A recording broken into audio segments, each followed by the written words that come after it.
Indépendance totale. 7h, 10h sur Radio Courtoisie, ligne droite, Corentin Périni.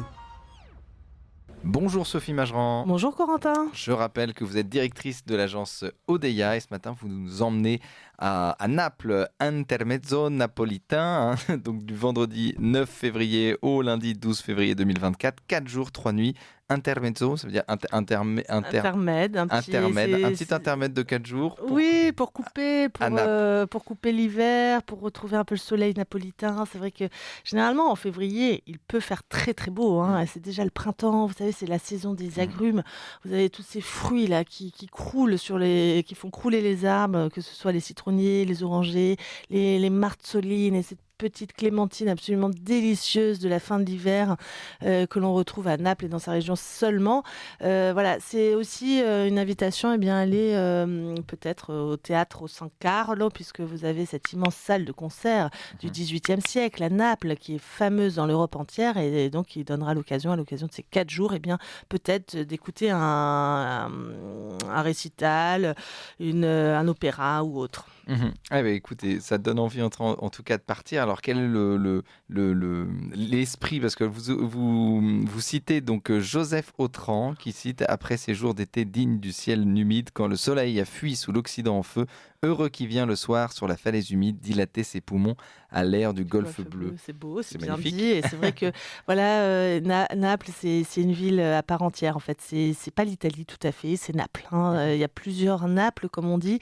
Généralement, quand on propose des séjours à Naples et en compagnie, on passe une journée et demie, 2 jours à Naples. Et puis après, il y a toutes ces visites autour de Pompéi, Herculanum, Salerne, la côte Sorrentine, la côte Amalfitaine, Capri, tout ce que vous voulez. On peut rester des jours et des jours. Et on passe finalement un petit peu vite peut-être à Naples.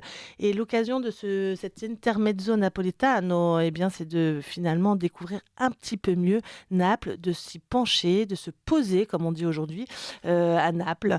Et donc, parce qu'il y a plusieurs Naples, il n'y a pas qu'une seule Naples. Naples, c'est une ville ancienne qui a été fondée par les Grecs au 8e siècle avant Jésus-Christ. Néapolis, la nouvelle ville, la nouvelle fondation de ces Grecs qui s'étaient déjà établis à Ischia, sur une des îles de cette fameuse baie, magnifique baie de Naples. Et puis, ils vont passer sur le continent et fonder cette ville entre le Vésuve, si vous voulez, et la montagne de la Chartreuse de San Martino. Et là, vous avez une grande plaine où ces Grecs vont s'établir et créer une ville avec un plan à damier qui se trouve aujourd'hui sous Spaccanapoli, qui est la vieille ville de Naples, qui est une ville extrêmement dense, mais qui reprend exactement l'implantation grecque et romaine avec un plan orthonormé, des sténopoi et des platéia pour les Grecs ou cardo et dacumanus chez les Romains. Et donc, c'est absolument passionnant. Alors, quel est le programme de ce voyage ? C'est un très joli programme. Il y a des belles photos. On invite évidemment d'ailleurs à aller sur le site odeia.fr où vous pouvez retrouver donc tous les programmes de voyage. C'est très bien illustré et ça donne envie de partir. Alors, c'est du 9 février au 12 février. Absolument. Alors, le premier jour, si vous voulez, c'est toujours bien de prendre de la hauteur et de voir où on se situe. Et à peine sorti de l'aéroport, qui est en plein cœur de la ville, l'aéroport, c'est très impressionnant à Naples, on se rendra, vous vous rendrez, chers amis, avec Jean-Michel Sanchez qui accompagnera ce voyage, qui connaît très bien Naples, qui sait en parler comme personne. À la Chartreuse San Martino, on est sur les hauteurs, on domine absolument tout le golfe et toute la ville, on est face au Vésuve. Ce sera en début d'après-midi, il y aura une très jolie lumière, très important de visiter San Martino l'après-midi, non pas le matin, sinon on se prend le soleil dans les yeux, on ne voit absolument rien. Et grâce au funiculaire, funiculi funicula, comme dit la chanson bien connue, on descendra vers la place du plébiscite, la Via Toledo, qui est cette grande place, cette grande voie aménagée au XVIIIe siècle par les Bourbons, et visite du musée du Palais Royal, l'ancien Palais Royal, donc des Bourbons, de cette famille installée à Naples jusqu'à l'unification italienne. Et dans ces appartements royaux, très bien conservés, vous verrez la salle du trône, le vieux théâtre, la chapelle, etc. On comprendra l'histoire à la fois de la ville, mais aussi de cette monarchie. On oublie que l'unité italienne, c'est 1871, et que jusqu'en 1871, vous aviez le royaume de Naples des Bourbons. Donc, l'occasion de se pencher véritablement sur cette histoire du sud de l'Italie. Et donc, combien de jours? Donc, il y a le palais Manuggiolo, il y a plusieurs noms, il y a plusieurs villas. Oui, C'est véritablement, on passe d'une villa à un château en passant par enfin, pas un musée, mais en tout cas... les catacombes, des etc. catacombes. C'est vrai que, si vous voulez, le deuxième jour, le premier jour, c'est vraiment on prend de la hauteur, on comprend la monarchie installée ici à Naples.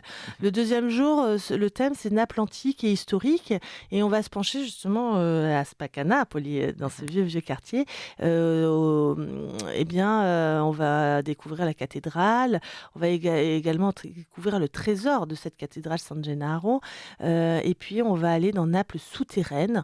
On va retrouver justement les restes du IVe siècle avant Jésus-Christ, les fondations des murs d'enceinte, etc. C'est absolument passionnant.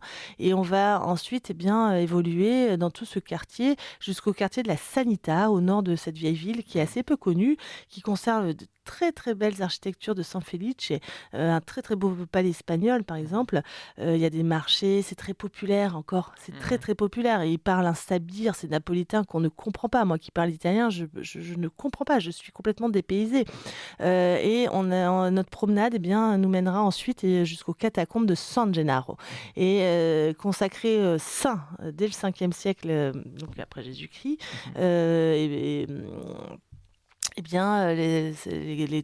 on retrouve dans cette catacombe toutes les tombes des premiers évêques de Naples. C'est très très intéressant, c'est un très bel endroit et on finit au-dessus de la catacombe dans l'église San Gennaro qui domine la ville, église baroque. À Naples, vous avez, je pense, autant d'églises qu'à Rome. C'est absolument impressionnant, il y en a tous les 20 mètres qui sont plus ou moins bien entretenus, mais il y a véritablement une prise de conscience de la part des Napolitains, des Italiens, de leur patrimoine et surtout de la restauration que nécessite tout cela, et ils le font, et quand ils le font très bien. Alors évidemment, on rappelle, donc c'est le 9 février au 12 février, c'est aussi une destination parfaite, c'est-à-dire qu'il ne fait pas trop chaud, il fait bon. Oui, on est hors saison, il n'y a pas les bateaux de croisière qui se déversent avec des milliers de groupes pour découvrir Naples au pas de charge. C'est un peu la vie est belle. Moi, je suis allée plusieurs fois à Naples en février, j'ai toujours eu de très beau temps. On est bien, puis de toute façon, s'il ne fait pas très beau, c'est pas grave, comme on visite beaucoup de musées, de palais, de catacombes et d'autres églises, finalement on n'est pas gêné s'il doit pleuvoir, mais vous savez, c'est un climat méditerranéen, il pleut un bon coup, puis après il fait beau, donc voilà. Alors on découvrira aussi Naples de l'Ottocento, Novecento, c'est-à-dire 19e et 20e siècle, avec le palais de Zevallos, la galerie Umberto Ier, qui est une immense galerie à la manière de celle de Milan. C'est absolument colossal, c'est très bien mis en valeur, c'est à côté du théâtre San Carlo justement. On visitera aussi le château de l'Œuf, qui est l'un des plus anciens châteaux de Naples, sur la mer, qui est une forteresse impressionnante qui existe depuis l'Antiquité et qui a été réaménagée par le fameux Frédéric II de Hohenstaufen. Ce Frédéric II de Hohenstaufen que j'apprécie particulièrement, qui a une histoire incroyable. Par sa mère, il était normand, et par son père, empereur, il a hérité de la couronne de l'Empire germanique. Il a vécu au XIIIe siècle, il est contemporain de Saint-Louis et il a beaucoup œuvré dans le sud de l'Italie, dans ce royaume de Sicile, à la construction de différentes forteresses, et le château de l'Œuf, qui est très impressionnante, en est l'une.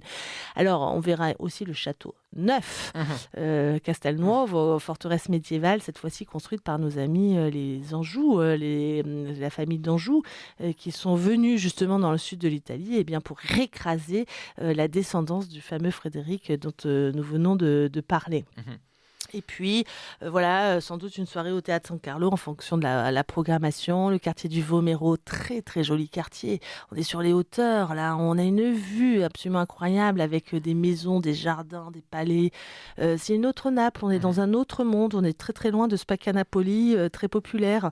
Alors d'ailleurs, j'ai découvert à l'occasion d'un voyage là, au mois d'octobre un nouveau saint, figurez-vous, dans l'église locale napolitaine. Alors, qui est-il ? Alors, il était représenté absolument partout dans Naples et dans les quartiers populaires dont nous parlons, eh bien, il s'appelle Maradona. C'est Saint Maradona. Saint Maradona. Alors, et voilà, ça c'est Naples, c'est un peu fou. C'est-à-dire que j'ai appris que l'Italie et Naples, le club de foot de Naples avait gagné le championnat d'Italie en juin dernier.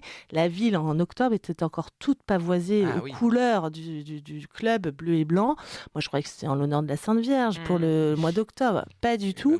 Et il y avait la représentation à tous les coins de rue dans ces quartiers populaires de Maradona avec une auréole. Voilà. Ah oui, tout donc simplement. j'ai tout simplement. Donc voilà, ça c'est Naples. Vous voyez, voilà. on est dans un autre monde Une autre spiritualité.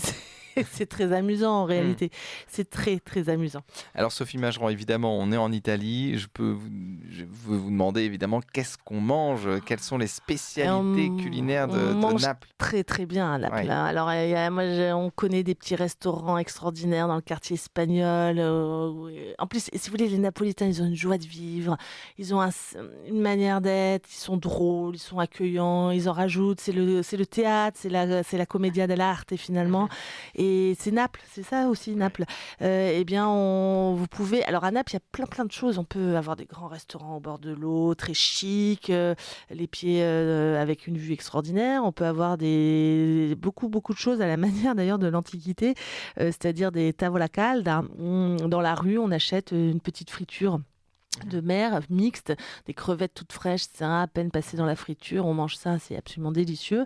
Et puis vous avez aussi bien ces tavernes, ces trattories, et dans le quartier espagnol, on en connaît une là extraordinaire. C'est un accueil formidable. Vous avez tout un tas d'antipasti locaux avec des légumes marinés, des antipasti della terra, del mare. Donc vous avez différentes choses, à la fois des salamis, des saucissons extraordinaires, vraiment très bons. Et puis aussi, eh bien, ces fameux, comment dire, fritto misto, ces petites fritures de la mer qui sont délicieuses, qui sont bien faites. Vous avez une grosse ganse très grasse de pâte. Non, pas du tout. C'est à peine roulé dans la farine, c'est mis à la friture, c'est tout frais, c'est délicieux. Voilà.